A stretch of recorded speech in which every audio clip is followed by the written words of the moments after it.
gotta remain seated at all times, no matter what, even if you're small. You gotta remain seated. It means that you can sit on someone's lap. If you'd like to take pictures while we're out there on the reserve, well, awesome. I would definitely encourage you to do so. You might want to make sure you have that camera on an action or a sports setting, though. It cannot stop for every right. There's a couple different animals out there. The one that's towards the left there, right behind the log, that is a yellow-backed duiker. It's a small forest antelope, but the yellow-backed duiker is the largest of the 17 duiker species. And there in the center is that large one. It's got those black and white stripes on its legs. That is an okapi. Don't let the stripes fool you, because the okapi is a relative of the giraffe. It's such a reclusive animal. It wasn't even discovered by the Western world until 1901. And we are coming up on a watering hole up here. And I see some yellow-billed storks up here right next to the road in the water. Yellow-billed storks will eat fish, frogs, snakes, and other small birds. There's like a couple different antelopes out here too. Now the one to the left up here, and I did see one on the right also, that's a greater kudu. They're the second tallest antelope in Africa. Greater kudu can stand about 5 feet tall at the shoulder and weigh around 750 pounds. The ones with the horns, those backwards horns, are kind of a rusty brownish red color. Those are bongos. Bongos are so rarely seen, they're often referred to as the ghosts of the forest. Watering holes like these, though, they can be great places to try and spot any black rhinos.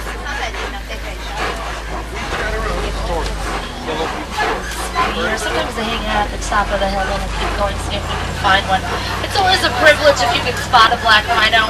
They've been poached nearly to extinction for their horn. So today there are fewer than 5,000 of them left in the world.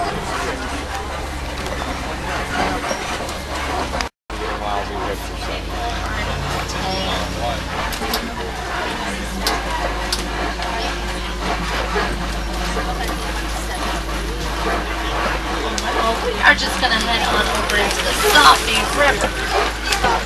And usually we can see some hippos in the river over here, so hopefully we'll see them today.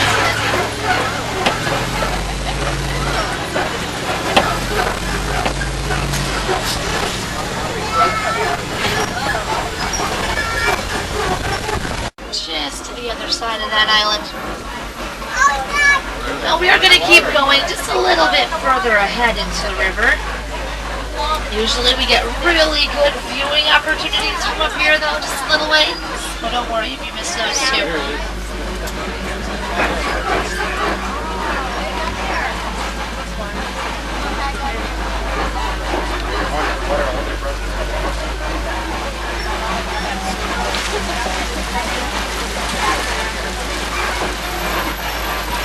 Looks like there's going to be a bunch of hippos up ahead here.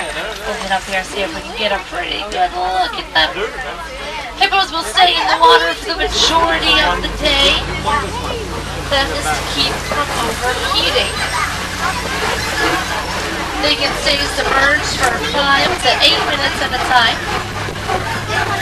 They will come out of the rivers, usually it's at night, and they graze on the grass along the shore. A hippo can eat up to 150 pounds of grass each night. Also out there, especially on that first island that we passed, there's those large, kind of gray-colored birds. Those are pink-backed pelicans. They get their name because during mating season, their backs will turn pink. They have a wingspan that's 8 feet. Nile crocodiles weigh up to 1,500 pounds, reaching 20 feet in length. They have a jaw pressure greater than an inch, which is strong enough to crush right over there. That's a baobab tree. And baobab trees upside down. But that's just because the baobab tree can remain in reserve. These are the Serengeti grasslands. The Serengeti Serengeti grasslands stretch for hundreds of miles across East Africa. Grass at the bottom, and gazelles and warthogs trim up around the edges. And there's plenty of food here for everybody. This is a natural environment. Besides, giraffe spots are pretty irregular shaped. They're kind of laced around the edges. Reticulated giraffes, though, they get their name from the word reticulata, which means nets, because it looks like someone threw a net up that part that's looks out. Giraffes are the tallest mammal in the world. Sculpting around a giraffe can stand 18 to 20 feet tall.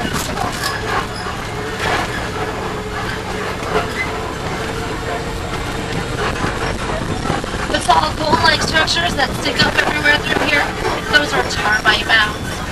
Termite mounds can get as hard as concrete. Elephants like to use them as scratching posts. Once the elephants have worn them down enough, antelope will stand up on the tops, and they use them as lookout spots.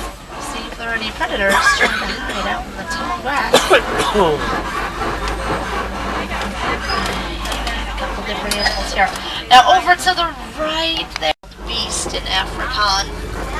They're also referred to as new. So over on the left, and there's another one that's going to be up here on the right. See those large tan antelope? Those are Patterson elands. The eland is the largest antelope in Africa. A Patterson eland male can stand 6 feet tall at the shoulder and weight. It's just a little bit different than that reticulated giraffe.